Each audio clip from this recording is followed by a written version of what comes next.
తెలంగాణ పురపాలక ఎన్నికల ప్రచారం క్లైమాక్స్ కు చేరుకుంది. కొన్ని రోజుల ప్రచార పర్వం రాష్ట్ర వ్యాప్తంగా పండుగ వాతావరణాన్ని తలపిస్తోంది.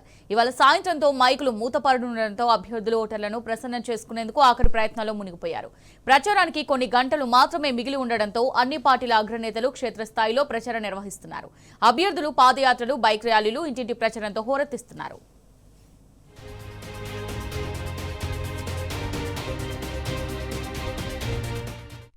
ఇక మున్సిపల్ ఎన్నికల ప్రచారం నేటితో ముగియనుంది. ఇవాళ సాయంత్రం 5 గంటలకు ఎన్నికల ప్రచారానికి తెరపడనుంది. ఎల్లుండి ఉదయం 7 గంటల నుంచి సాయంత్రం 5 గంటల వరకు పోలింగ్ జరగనుంది. 116 మున్సిపాలిటీలు, 7 మున్సిపల్ కార్పొరేషన్లలో పోలింగ్ కోసం అధికారులు అన్ని ఏర్పాట్లు చేశారు. 2996 వార్డులు, డివిజన్లకు గాను 12944 మంది అభ్యర్థులు పోటీ పడుతున్నారు. 52,43,000 మంది ఓటర్లు ఓటు హక్కు వినియోగించుకోనున్నారు.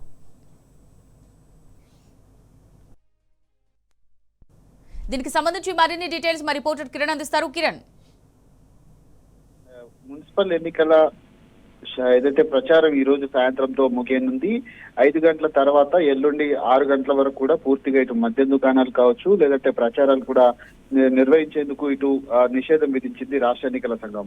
ఎల్లుండి ఉదయం 7 గంటల నుంచి సాయంత్రం 5 గంటల వరకు పోలింగ్ జరగనుంది. దాదాపు 116 మున్సిపాలిటీలు, 7 మున్సిపల్ కార్పొరేషన్లో ఎన్నికలు జరుగుతాయి. 2996 వార్డులకు గాను 12,944 మంది అభ్యర్థులు పోటీ పడుతున్నారు.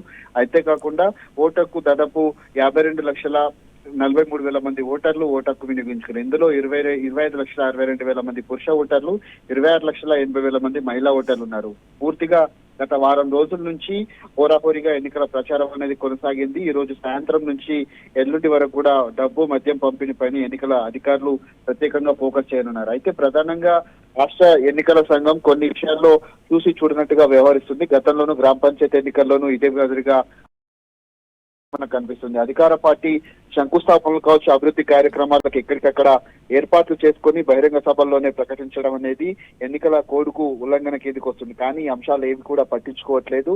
ఇటు ప్రతిపక్ష పార్టీల పైన కూడా దాడులు చేస్తూ ఇష్టానుసారంగా అసభ్యకరమైనటువంటి పదజాలాన్ని దూషిస్తున్నటువంటి పరిస్థితులు కూడా కనిపిస్తున్నాయి. దీన్ని సుమోటోగా తీసుకొని రాష్ట్ర ఎన్నికల సంఘం ఖచ్చితంగా చర్యలు కూడా తీసుకోవాల్సి ఉంటుంది. ఇటీవల కాలంలో బీఆర్ఎస్ నేతల పైన కావచ్చు, ప్రతిపక్ష పార్టీల నేతల పైన కూడా విచక్షణ రహితంగా దాడులు చేసినటువంటి పరిస్థితులు అయితే కనిపించాయి.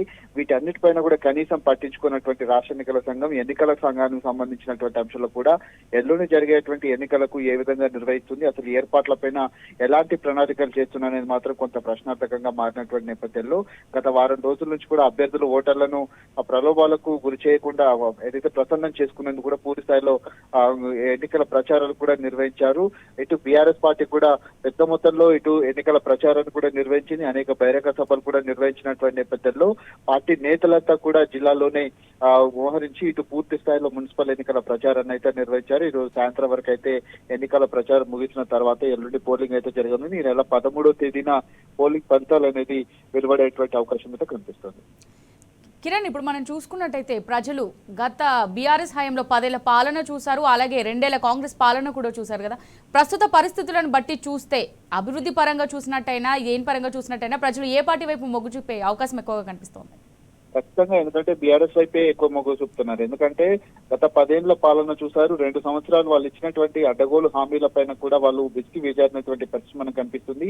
ముఖ్యంగా 2 సంవత్సరాల నుంచి ఇచ్చినటువంటి ఏ ఒక్క గ్యారంటీ కూడా అమలు కాకపోవడంతో గ్రామ పంచాయతీ ఎన్నికల్లో అత్యధిక స్థానాల్లో బీఆర్ఎస్ పార్టీ కైవసం చేసుకున్నారు. అధికార పార్టీకి ఎక్కువ స్థానాలు రావాల్సి ఉండగా ఈసారి భిన్నంగా ప్రతిపక్ష పార్టీకి ఎక్కువ స్థానాలు కూడా వచ్చినటువంటి పరిస్థితి. ఎందుకంటే గతంలో చేసినటువంటి అభివృద్ధి కార్యక్రమాలు కావచ్చు, రైతు బంధు కావచ్చు, రైతు భరోసా కావచ్చు, ఇట్లా ప్రత్యేక ఒక కార్యక్రమం కూడా ఏదో ఒక ఇంటికి ఖచ్చితంగా ప్రతి ఒక్క కార్యక్రమం అనేది సంక్షేమ పథకం అనేది అందింది. కాబట్టి ఈసారి కూడా మున్సిపల్ ఎన్నికల్లో గత ప్రభుత్వంలో మున్సిపాలిటీలన్నీ కూడా పట్టణ ప్రగతి పేరుతో దాదాపు నెలకు 500 నుంచి 600 కోట్లు కేటాయించేది. ప్రతి సంవత్సరం కూడా పూర్తిగా ఇట్లా నిధులు కూడా కేటాయించినటువంటి పరిస్థితి. దాని ప్రకారంగానే అభివృద్ధి కార్యక్రమాలు పెద్ద మొత్తంలో జరిగాయి. మున్సిపాలిటీలో కూడా ఈ ప్రభుత్వం వచ్చినప్పటి నుంచి కనీసం డ్రైనేజీ క్లీనింగ్ కావచ్చు, రోడ్ల మరమ్మతులు కావచ్చు, అంతేకాకుండా కరెంటు సమస్యలతో పాటు నీళ్ల సమస్యలు కూడా పెద్ద మొత్తంలో వచ్చాయి.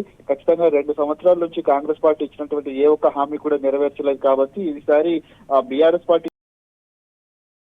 సర్వేలు కూడా చెప్తున్నటువంటి నేపథ్యంలో ఖచ్చితంగా బీఆర్ఎస్ పార్టీకి ఓటు వేస్తామంటూ కూడా ఓటర్లు ప్రచారంలో కూడా స్వచ్ఛందంగా వచ్చి పాల్గొంటున్నటువంటి పరిస్థితులు మనకు కనిపిస్తున్నాయి. ఎల్లుండి జరిగేటువంటి ఎన్నికల్లో మాత్రం ఖచ్చితంగా బీఆర్ఎస్ పార్టీకి ఎక్కువ స్థానాలు వచ్చేటువంటి అవకాశాలు అయితే మనకు కనిపిస్తాయి. ఓటర్లు కూడా అదే వైపు మొగ్గు చూపుతున్నట్టుగా మనం అర్థం చేసుకోవచ్చు. Right, thank you Kiran.